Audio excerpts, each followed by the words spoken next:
Muy bien, queridos hermanos, bienvenidos todos esta mañana aquí. También un saludo a todos aquellos que por internet están ahora siguiendo este acto, este culto. Queremos darles las gracias por su interés y por su apoyo. Y vamos a entrar ya hoy directamente en el pasaje que tenemos delante nuestro, aquí en el capítulo 9 del libro de Hechos de los Apóstoles. Seguimos con la historia del desarrollo de la Iglesia en estos primeros tiempos, después de la muerte de Jesús, de su resurrección.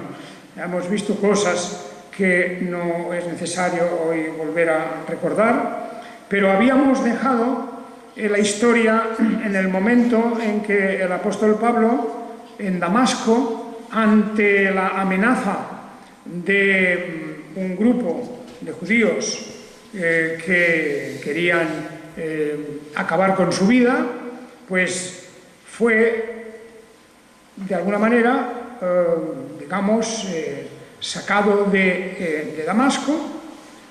Lo leemos en el versículo 25, lo tomaron de noche los discípulos, los mismos otros hermanos creyentes en Damasco, lo cogieron, lo llevaron hasta el muro de la ciudad, lo bajaron por el muro descolgándolo en una canasta, nada menos, y así, aquí en este punto, es, diríamos, uno de los incisos que se hace en esta historia para que nos demos cuenta cómo puede cambiar en un segundo la situación de una persona. De perseguidor, ahora se convierte en perseguido. Y luego vemos también que, además de eso, ya había cambiado completamente su mente respecto a la figura y la persona del Señor Jesucristo. Ahora, la historia nos cuenta como, en primer lugar, todavía refiriéndonos a Pablo, cómo fue desde Damasco a Jerusalén. En Jerusalén, como es natural, los creyentes, los cristianos, que todavía no tenían noticias muy recientes de lo que había pasado, dice que todos tenían temor de él y no creían que era un discípulo más. De manera que ahí hubo también lo mismo que había ocurrido en Damasco, es decir, una desconfianza, un temor, porque la fama de Saulo, más tarde llamaremos ya a Pablo, pero en este momento Saulo, la fama de Saulo era la fama de un perseguidor y de una persona que hacía todo lo posible por aprehender a los creyentes. Y aquí aparece un personaje. De la misma manera que en Damasco también Dios había tenido preparado a otro personaje. En Damasco había sido Ananías, que tomando a Pablo, a Saulo, cuando acababa de entrar en contacto con la iglesia cristiana, ciego como estaba, pues necesitó ese apoyo, esa amistad, ese calor de una persona que había sido antes ya instruida por Dios diciendo: ocúpate de él.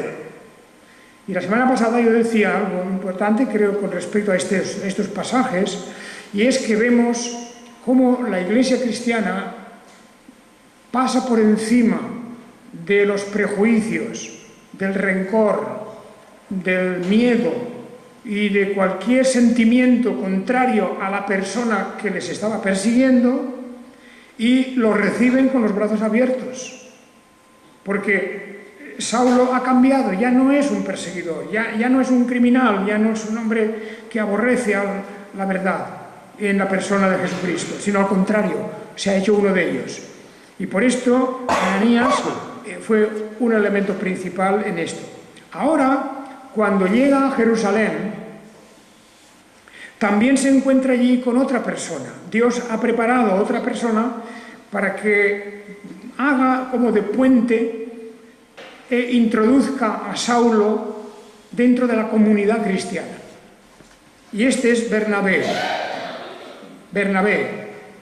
que lo llevó con él a presentárselo a los apóstoles, contándoles el apóstol Pablo mismo, es decir, el Saulo, les cuenta cómo había visto al Señor en el camino, cómo le había hablado y cómo en Damasco había predicado con denuedo en el nombre de Jesús. Seguramente era el testimonio de Bernabé, también tomado de Saulo mismo. Y bien, y allí estuvo en Jerusalén, y como nos dice el versículo 28, hablando con denuedo en el nombre del Señor, y también, otra vez, fijaos, el peligro viene de otro lado. El peligro que aparece en el versículo 29 y 30, dice, conversaba y discutía con los helenistas. Los helenistas eran judíos en religión, pero no eran de origen hebreo. Es decir, cuando hablamos de judaísmo o judío, estamos refiriéndonos al aspecto religioso. Cuando hablamos de hebreos, nos referimos a lo que es, diríamos, la cuestión étnica, la cuestión racial, si queréis, el origen dentro de un pueblo. Pues estos helenistas, ellos eran de origen griego, pero eran griegos que se habían convertido al judaísmo. Y a veces estas personas que venían de otra religión eran más fanáticas y más estrictas que los mismos judíos de origen hebreo. Y fijaos que aquí tenemos, pues, este intento por parte de ellos, porque dice el versículo 29 que discutía con los helenistas, pero estos intentaban matarlo. De manera que las reacciones de estas gentes, como iremos viendo en estos capítulos, era que querían tomar la justicia por sus propias manos. Si era posible, incluso destruir la vida de una persona, porque les molestaba, porque hablaba de algo que ellos aborrecían, o que no entendían, o no creían. Así que es el momento de ver la enorme intolerancia que existe en todo este contexto del crecimiento de la Iglesia cristiana en las tierras de la antigua Palestina, las tierras del pueblo de Israel. Esa actitud de intolerancia iremos viéndola prácticamente a lo largo de todo el Nuevo Testamento. Y si pudiéramos conectar esto con las persecuciones que vienen inmediatamente después de terminarse ya el libro de los Hechos de los Apóstoles, me refiero a las persecuciones por parte del Imperio Romano, pues hemos de concluir que la vida de la Iglesia cristiana en estos primeros tiempos era una vida de continua zozobra, de continua inquietud, que no pocos tuvieron que dar su vida, y desde luego desde las persecuciones ya de carácter oficial del Imperio Romano, se pueden contar por cientos y cientos a lo largo de los 3 siglos que duraron. Así que todo eso empieza aquí. Habría que preguntarse por qué tanto odio, por qué aborrecen tanto, por qué esa actitud en contra de estas personas que no, por otro lado, ningún daño les hacían. Pues esa es una respuesta difícil, excepto que el ser humano se revuelve contra la verdad, aborrece la verdad. Y esa es la consecuencia de que hayan estas persecuciones y esta actitud criminal contra los hijos de Dios. Muy bien, pues ahí tenemos, diríamos, esta actitud. Consecuencia de lo cual es que de Jerusalén también se tuvo que marchar Saulo. No pudo quedarse en Jerusalén, de momento. Lo mandaron primero a Cesarea, más al norte, ya en la costa de toda la franja de Palestina, la franja marítima, hasta Cesarea, y de allí lo enviaron a Tarso, es decir, a su casa, como diciendo, hermano, no podemos protegerte aquí, vete a tu casa de momento. Ya sabemos que Saulo pues era original de esta ciudad y allí tendría su familia, su casa original, y por un tiempo, que no sabemos exactamente cuánto, pues vamos a dejar a Saulo en su casa en Tarso. Todavía seguramente allí no había llegado, diríamos, el ruido tan grande que se había formado en Damasco, o se había formado en el propio Jerusalén, y por lo tanto en Tarso es una ciudad que hoy está en Turquía, es parte de Asia Menor, y allí Saulo se queda tranquilamente esperando a ver de dónde y cómo le viene una nueva misión que cumplir. Y así que, bien, de momento Saulo vamos a dejarlo a un lado, porque ahora aparece en el versículo 32 con una nueva historia, y es que hay aquí una intervención del apóstol Pedro. Hemos hablado hasta aquí, porque así el texto nos lo dice, de Pablo, de Saulo de Tarso, y ahora tenemos diríamos, unas pocas historias relativas a Pedro. Pedro aparecerá aquí en lo que resta del capítulo 9, en el capítulo 10 y en el capítulo 11 también. Luego vendrá en el 12 también algo de esto, vendrá toda la historia de la muerte de Jacobo, uno de los apóstoles muere, y también Pedro será encarcelado y liberado. De manera que tenemos unos cuantos capítulos para hablar de Pedro, el apóstol Pedro, que hasta ahora pues no ha intervenido, pero el libro de los Hechos de los Apóstoles, ya veis cómo la historia se va dividiendo entre el uno y el otro, aunque después ya un poco vamos a oír de Pedro y hasta el final volverá a ser Saulo de Tarso. Bueno, pero ¿qué ocurre? Que una vez que Saulo llega a su casa a Tarso, el enfoque de la Escritura del versículo 31 nos dice una cosa maravillosa, y es que entre tanto la Iglesia tenía paz en toda Judea, Galilea y Samaria, siendo edificada y andando en el temor del Señor, y era multiplicada con la consolación del Espíritu Santo. Es un texto como un paréntesis en medio, ¿verdad? Dentro de los peligros y las turbulencias que había ocasionado sobre todo la conversión de Saulo, porque había habido allí un revuelo y una reacción del judaísmo contra la fe cristiana. Pero cuando desaparece Saulo de Jerusalén y ya no está allí, ya nadie sabe dónde anda, pues parece que dejan tranquilos a la comunidad cristiana, a los seguidores de Jesús, y habla de cómo la Iglesia comienza a desarrollarse con paz, además en todas las regiones de la franja de Palestina, Judea, Galilea, Samaria, y era edificada y andaba en el temor del Señor y era multiplicada con la consolación del Espíritu Santo. Indudablemente es una situación grandiosa, como la Iglesia crece y se alimenta de su propia verdad, de la verdad que ella tiene recibida de Dios. Es la verdad de Dios, del Evangelio de Dios, que hace crecer a la Iglesia. Andaban en el temor del Señor. Qué frase tan... No hay nada de triunfalismo aquí. No hay nada de superioridad sobre nadie. Eran relativamente pocos en comparación al resto de la población.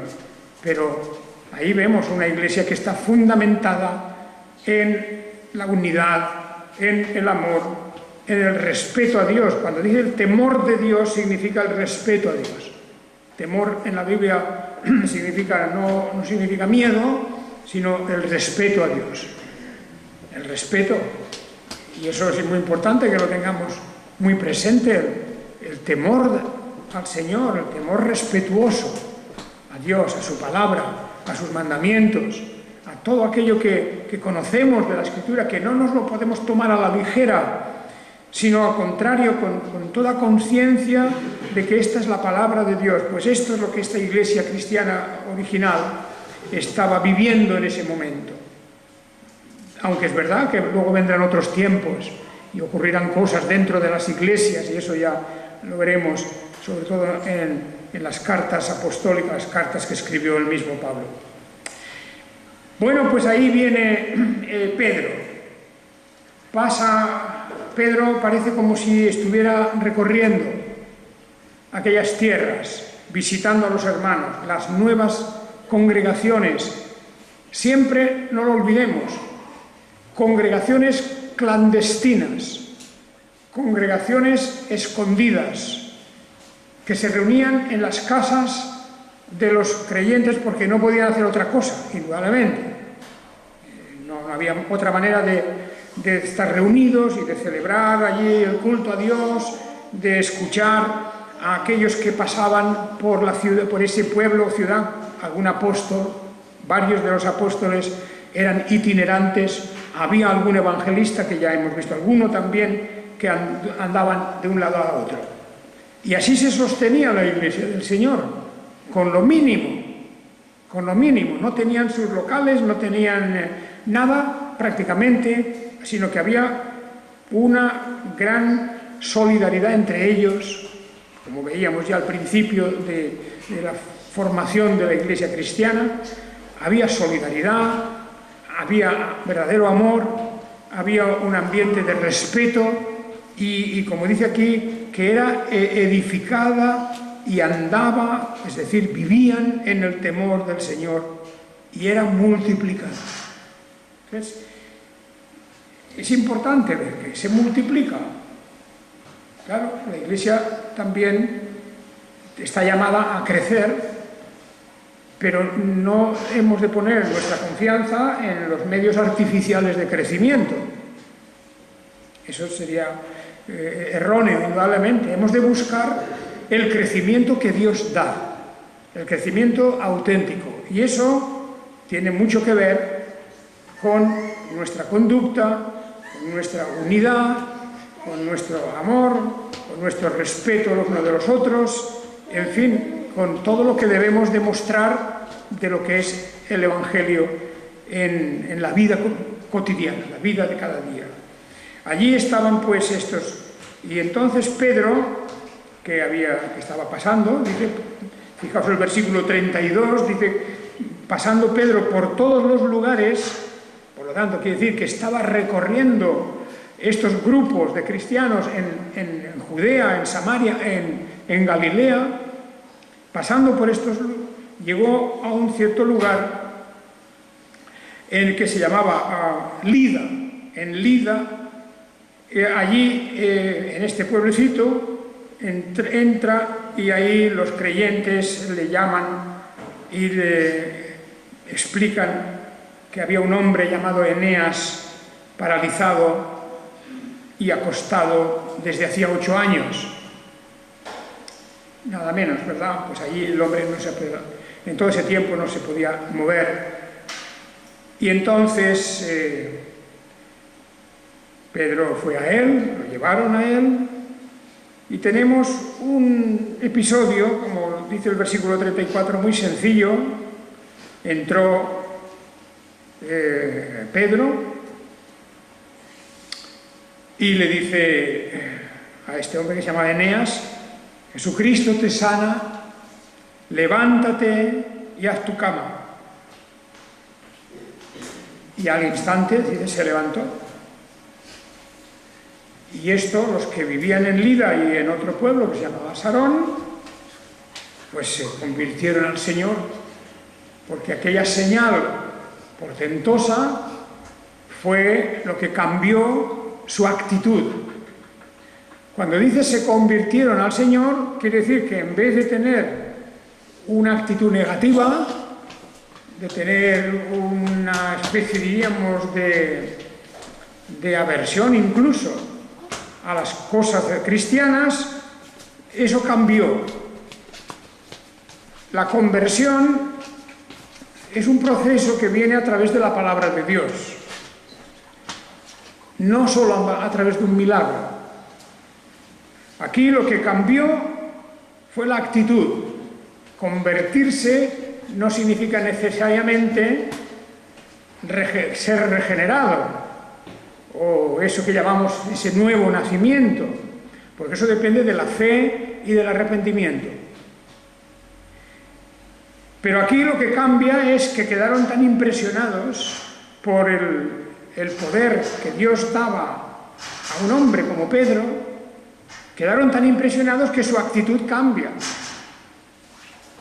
Convertirse significa darse la vuelta, ir en dirección contraria. De manera que si antes estaban enemistados la gente de estos dos pueblos, Lida y Sarón, si estaban por lo menos escépticos o que no tenían ningún interés, o tal vez incluso en contra de los cristianos que estaban allí en estos pueblos, pues ahora cambió la actitud de ellos. La Biblia no nos cuenta aquí nada más, pero hemos de rellenar un poco todo esto. Por supuesto que viene luego la predicación del Evangelio, que Pedro haría allí a estas personas, la instrucción que les daría, él llamaba al arrepentimiento y a creer en Jesucristo. Eso es necesario, y aunque no lo tengamos aquí escrito, ese proceso se repite en muchos lugares. Ya se da por descontado. Se da por descontado que la fe viene por oír la palabra de Dios, de manera que sin la palabra no hay nada. El conocimiento del Evangelio es esencial. Por esto, no pensemos que al ver un milagro, ya con eso viene la regeneración espiritual o el nuevo nacimiento. Los milagros eran señales que certificaban la autoridad que venía de parte de Dios. Por lo tanto, eso ya cambiaba la actitud del corazón, de la mente, respecto a la fe cristiana. Y esto es lo que ocurrió aquí. Pero podemos tranquilamente poner aquí entre líneas que Pedro les predicó el Evangelio, como lo hizo en tantos lugares, él y Pablo y otros, y se arrepintieron y se convirtieron al Señor. Bueno, pues ya no solamente en Jerusalén, ya no solamente en Damasco, ya por toda Judea, Galilea y Samaria, la iglesia de Dios se estaba extendiendo. Como un reguero de pólvora se iba extendiendo, muy rápido. En meses crecía y volvía a crecer y volvía a crecer. Y no solamente esto, porque esta historia nos lleva a este pasaje en el que ya tenemos otra intervención de Pedro. Dice que había entonces en Jope. Esta ciudad está en la costa, hoy día se llama Yafo. O Jaffa, también se le llama, en castellano le llamamos Jaffa, pero es Yafo en la lengua de hoy, allí Yafo. Es una ciudad muy bonita, al lado de Tel Aviv moderno, en aquel tiempo no existía la gran capital de Tel Aviv, claro, pero al lado de Tel Aviv está Yafo, está esta ciudad Jope, como se le llama aquí. Y en esa ciudad había una discípula, dice, una hermana creyente que se llamaba Tabita, que significa, dice aquí, Gacela, llena de buenas obras y de limosnas que hacía. ¿Veis? Es una característica también de la fe cristiana.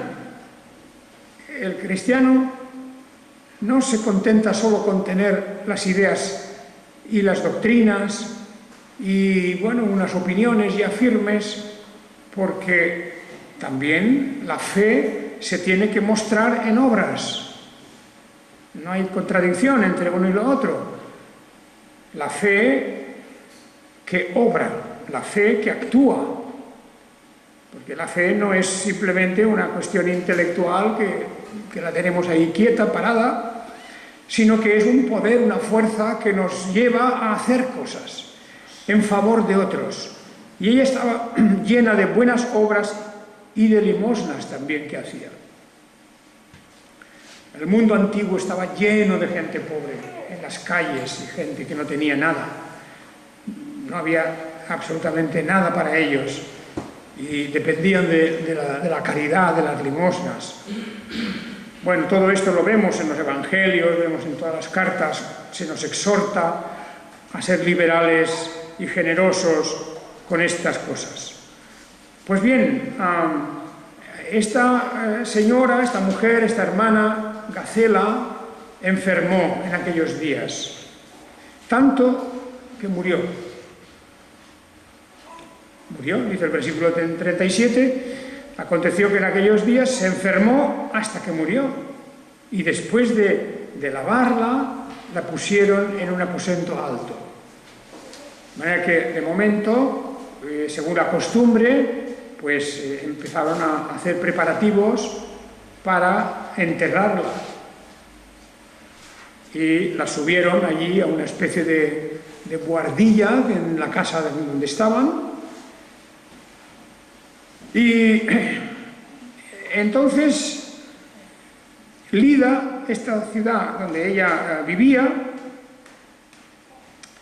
que estaba cerca de Jope, de la ciudad esta, pues oyeron que Pedro estaba por aquellos alrededores.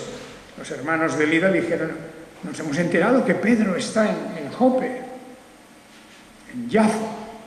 Y entonces mandaron a llamarle, y fueron algunos y le dijeron: no tardes en venir a nosotros. Pues bueno, tenían allí, claro, una persona que había muerto y no sabían. Y aquí no hay una petición expresa, no sabemos qué esperaban ellos de Pedro. Lo que sí vieron es que la presencia de Pedro podía de ser un elemento de consolación. No sabemos qué esperaban de Pedro, pero sabían que Pedro había hecho cosas extraordinarias, curaciones, por ejemplo. Y Pedro se levantó y fue con ellos, y cuando llegó, dice, lo llevaron al aposento alto, lo subieron arriba, allí a la buhardilla, y allí estaban mujeres viudas, llorando, se presentaron ante él, mostraron los trabajos que había hecho aquella mujer que tenía una gran habilidad para hacer cosas de tejidos, etcétera. Dice aquí, y entonces Pedro oró, primero les pidió que salieran todos, se arrodilló y oró. Y entonces se volvió hacia el cuerpo y dijo: Tabita, levántate. Lo mismo que le había dicho a aquel hombre que había estado paralizado durante 8 años, Jesucristo te sana, levántate. Pues aquí le dijo: levántate, Tabita. Y ella abrió los ojos y, viendo a Pedro, se puso en pie. Y aquí tenemos pues un caso en donde la escritura, el texto, nos dice que había muerto. Así la daban por muerta, y estaba muerta, porque eso normalmente se ve. Había tardado mucho tiempo el apóstol en llegar, andando de Lida a Jafo, había una cierta distancia, y total que Tabita se levantó, y la que había sido dado por muerta vuelve a vivir. Y la presentó viva, dice. Dándole la mano la levantó, y llamando a los santos, o sea, a los creyentes y a las viudas, la presentó viva. Y esto fue notorio en todo Yafo, en toda Jope, y muchos creyeron en el Señor. Y aconteció que se quedó muchos días en Jope con cierto Simón curtidor. Se quedó en casa de un hombre llamado Simón, que era curtidor. De manera que Yafo es una ciudad con ese aspecto, con toda esta historia que estamos viendo, pues muy interesante de visitar. Muy interesante. Hoy día es una ciudad de artistas, ahí por todas partes, por todas las calles estrechas, hay talleres de pintores y de escultores y gente que está allí con sus cosas de arte y es famosa la ciudad hoy porque en los alrededores hay campos de naranjas por todas partes, son las famosas naranjas de Yafo. Pues allí estuvo Pedro, allí hizo él todas estas cosas y es otro aspecto más que nos presenta el relato de Hechos de los Apóstoles para que veamos que en estos primeros momentos la extensión del Evangelio estaba muy unida a ciertas obras portentosas, a ciertas obras maravillosas. Qué cosa más extraordinaria, ¿verdad? Los milagros no hemos de esperarlos siempre. Y con esto quiero más o menos concluir lo que hoy quiero decir. Aquí hay milagros, claro que sí, por mano de Pedro, mano de Juan en otra ocasión también. Hay milagros más adelante también por mano de Pablo. Hay varias personas que tienen el poder que Dios les da y la facultad de hacer obras milagrosas. Pero el Evangelio no se propaga por los milagros. Aquí era necesario, ya que no tenían las Escrituras cada uno en su casa, ya que no podían apenas escuchar en la acción, porque muchos de ellos no coincidían con las visitas de un apóstol, etc., pero lo que sí que era importante era que si en aquella ciudad se producía un milagro y eso, la noticia se extendía como la pólvora por todas partes, pues ese milagro obraba otro milagro, que era cambiar la actitud de la gente, cambiar la mentalidad de las personas. Y en vez de mirar al Evangelio y a los cristianos como enemigos, se dieran cuenta, muchos de ellos, de que allí había algo sobrenatural y verdadero, y que hacía un bien, que era un poder que hacía el bien, sanaba enfermedades, resucitaba muertos, y otras muchas cosas que era capaz de hacer. Por lo tanto, cambiaba su actitud. Eso es lo importante con respecto a estos milagros. Fijaos, eso ya viene de lejos, porque ya en el Antiguo Testamento ocurren varios momentos, ocurren milagros, y esos milagros ya en el Antiguo Testamento abren la puerta, despejan la puerta, pues para que realmente una persona se acerque al Dios eterno. Pensemos, por ejemplo, en el famoso Naamán en Siria, aquel hombre que bañándose en aquellas aguas fue curado de la lepra. Pues eso es un milagro, porque él entonces reconoció que Yahvé era el Dios verdadero. Eso fue, y ahí empieza pues toda su instrucción y todo lo demás. Bien, hermanos, ahí terminamos hoy con esta historia de estos principios y sobre todo con la intervención de Pedro. Vamos a dejar a Pablo de momento en Tarso, en su casa, no sabemos aún por cuánto tiempo. Volveremos a ver a Pablo de nuevo, otra vez, en capítulos posteriores, ¿verdad? Aparece otra vez después del capítulo 11 y 12. Ya vamos a encontrarnos de nuevo con Pablo. Y bueno, pues ahí, mientras tanto, ahí queda descansando Pablo en su casa, que sepamos, porque no tenemos apenas ya noticias de él hasta más adelante. Y esto es un pasaje, todo esto que estamos diciendo, para comprender la enorme aventura que ha sido, a lo largo de los siglos, la extensión del cristianismo. Una grandiosa aventura. El Evangelio ha llegado a todos los rincones de la tierra, pero eso siempre ha sido a través de dificultades, de persecuciones, de sufrimientos, de dolores. Y eso es así. Con la reforma del siglo XVI, la reforma protestante, volvió de nuevo toda la era de las persecuciones y volvió la era del temor, no solamente de perder la vida, sino de las cosas terribles que se hacían en aquellos lugares donde había persecución. Pero luego después ha habido la obra misionera en África, en Asia, en América Latina, en todos los lugares del mundo ha habido obra misionera. También estos misioneros en los últimos tiempos, estos evangelizadores, pues en muchos casos han sufrido también persecuciones, han sufrido algunos de ellos muertes también, y hasta el día de hoy.